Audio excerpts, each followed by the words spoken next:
大家好，我係貓哥啦。今集咧開一架好特別嘅車啦，亦都係喺我收藏 list 入面嘅第一部車嚟嘅。佢係一部安全車。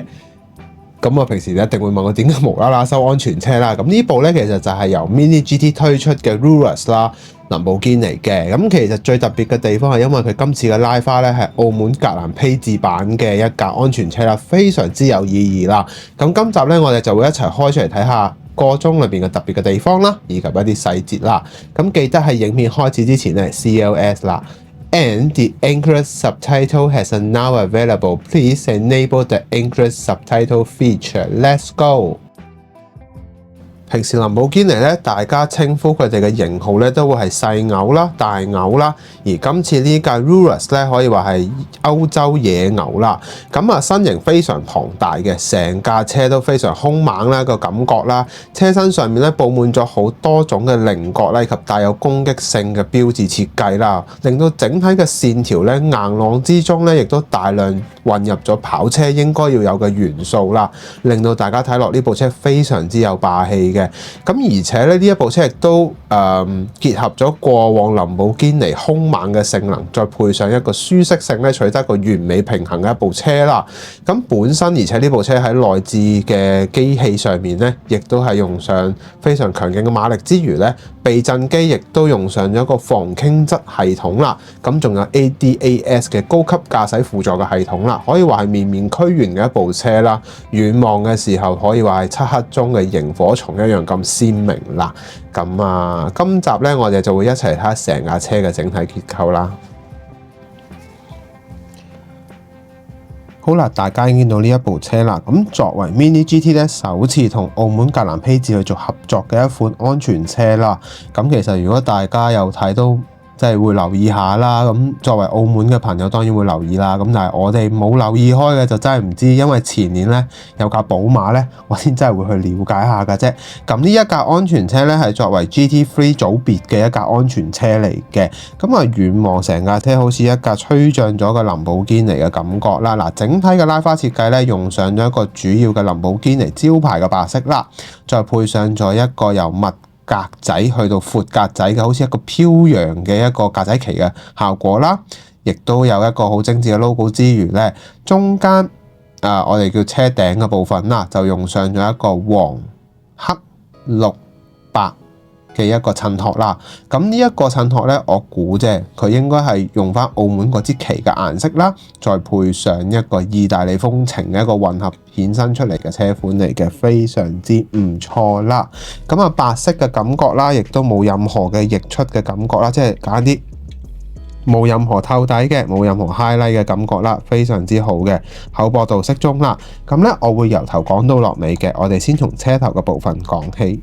好啦，我哋嚟到車頭嘅部分啦。咁車頭第一個部分咧，我哋需要留意嘅咧就係林寶堅尼過往嘅一個設計語言啦，就係一個蜂巢型嘅一個前面嘅一個我哋入風嘅位置啦。咁呢一個頭泵把咧係好有多個蜂巢嘅設計，即係六角形嘅設計之餘咧，鐳射頭依然都係清晰可見啦。咁第二點咧，當然就嚟到 Y 字形嘅呢一個招牌日間行車燈 LED 呢個部分咧，依然都係有完美咁保留到啦。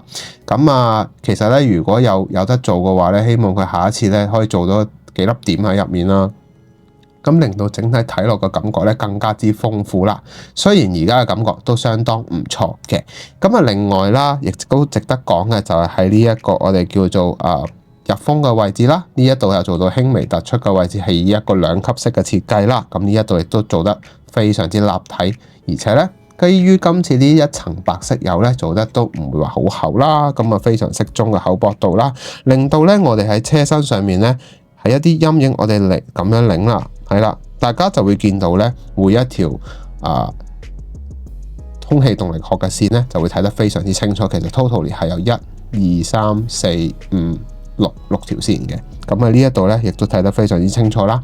咁呢架車其實咧，林寶堅尼咧真係花咗好多時間喺佢哋嗰個空氣動力學上面，因為始終佢換咗一架咁巨型嘅，即係咁大型嘅車身啦。咁點樣可以令到佢增加下壓力呢？咁呢一啲位置咧，亦都係值得留意啦。咁第三點咧，當然就係喺個沙板嘅位置啦。沙板嘅呢一個我哋叫做飾件位啦，亦都有做到蜂巢型嘅設計嘅。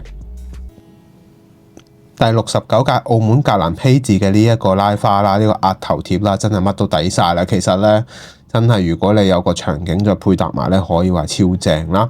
咁啊嗱，整體最後一樣嘢啦，呢個富有意大利氣氛嘅呢一條飾件帶咧，我叫飾帶啦。咁啊，做得非常之正嘅，冇任何嘅左移或者右移嘅情況啦，一條垂直過嘅，非常之靚仔。咁啊，最後一樣嘢，我哋又睇下車側嘅部分咯。好啦，嚟到車側嘅部分啦，咁其實整體嘅車側咧都有擁有多樣嘅稜角設計嘅，包括一啲乜嘢咧？第一點就係兩個輪拱位啦，係經過特別嘅設計，用上咗一個六角形嘅設計嘅。大家開頭會睇，咦，點解佢係有起角嘅？因為佢想形成翻林寶堅尼過往嘅一個套語言啦。第二點啦，呢一次嘅車鈴咧，亦都用上咗 option 嘅22寸鈴嘅，咁所以咧，亦都會見到好多。即係林寶堅尼好中意用呢隻六角形嘅設計啦，咁呢度亦都會見到啦。值得留意嘅當然就係中間鈴嗰個 logo 啦，依然都係有細緻咁保留到嘅。另外咧，可以睇得出啦，從沙板嘅部分啦，我好中意嘅一條線條美學啦，就係由車頭一路伸延至車門到車尾到沙板到上面尾翼嘅部分啦。咁呢一個線條咧，可以直接令到我哋人眼咧望嘅位置會由前到後一路伸延至尾翼嘅部分咧係好突出嘅。咁呢一啲位置咧，亦都係佢做嘅一啲特別之處嚟嘅。今次呢一套車裏邊嘅一個最主要嘅一個我哋叫語言啦。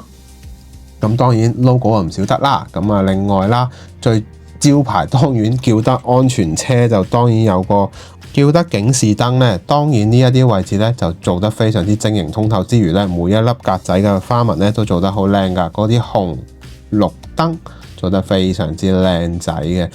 最緊要咩啊？其實呢部車咧，即係除咗性能彪悍之外咧，天窗位置當然同樣有包辦俾你啦。不過當然啦，如果大家有睇翻上一集講法拉利嗰部 FUV 咧，咁啊一定會遜色唔少噶啦。始終個面積方面亦都冇霧面玻璃啦，亦都冇咁立體嘅。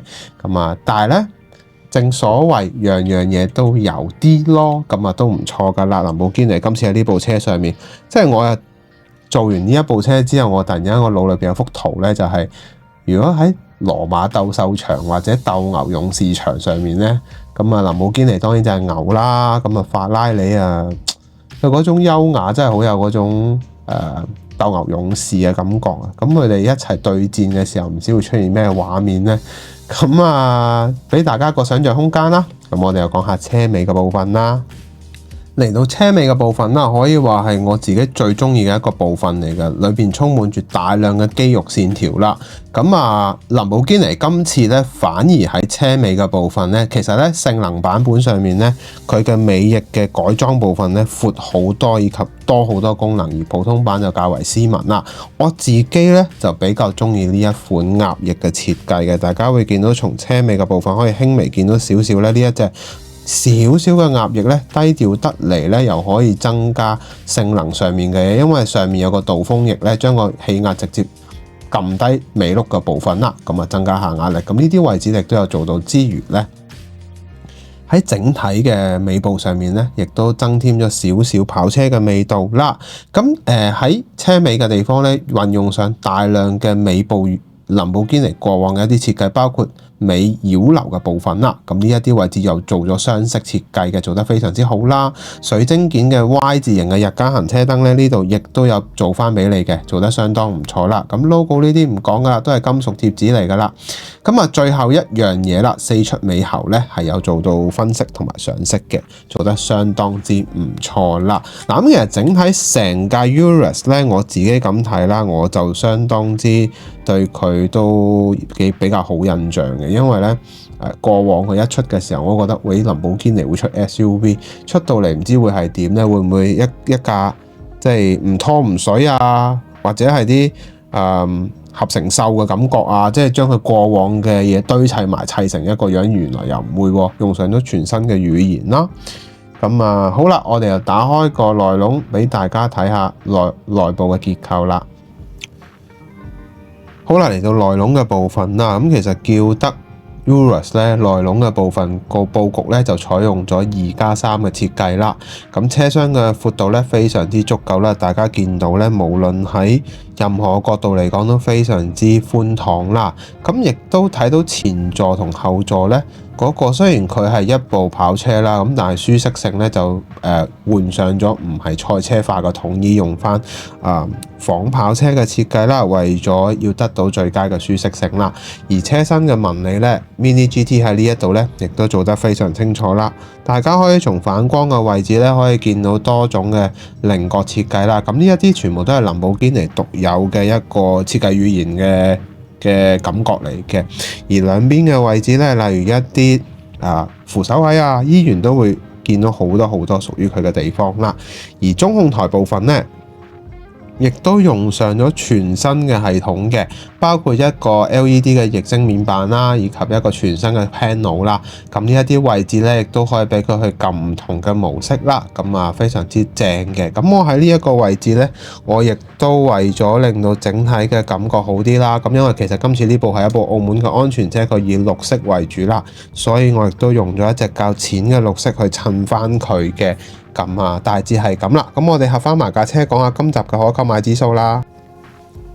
好啦，今集嘅可購買指數呢，我會俾佢8分啦。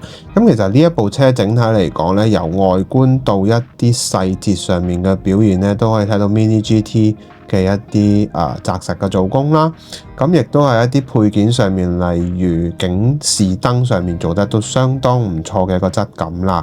咁啊，亦都作為我首款呢第一次買嘅一架安全車啦，咁別具意義嘅。最緊要咩都係69屆澳門格蘭披治呢一件事係好重要咯。咁啊，期望佢之後會出嗰部性能版本啦。咁啊，相當之唔錯嘅。咁啊，有興趣嘅朋友咧，如果有澳門嘅場景咧，一定要買啦，而且係要買2架，因為佢係頭尾有一架嘅。如果你哋有啲 GT3 嘅賽車咧，頭尾一架，咁啊成架正晒啦。咁大致係咁啦，我哋去做總結啦。好啦，咁大家咧已經睇晒成部車啦。咁其實呢一款安全車，如果大家即係都有過往嗰啲澳門嘅落場車，即係上一屆，即係咁啱呢一屆啦，係咪？係啦 Ever Racing 嘅車啦，或者係其他啲 Hello 吉弟啦。咁但係就你哋有興趣就可以放埋一齊，都幾正嘅。咁如果有澳門賽車場景嘅朋友，就更加唔會錯過啦。有一部咁特別嘅安全車，係咪先？咁啊，係咯。歡迎留言話我知你對今集嘅諗法。咁啊，最緊要訂閱我個頻道啦。咁啊，希望你覺得最後俾個 like 我啦，最緊要係呢樣嘢啦。好啦，咁我哋下集見啦，拜拜。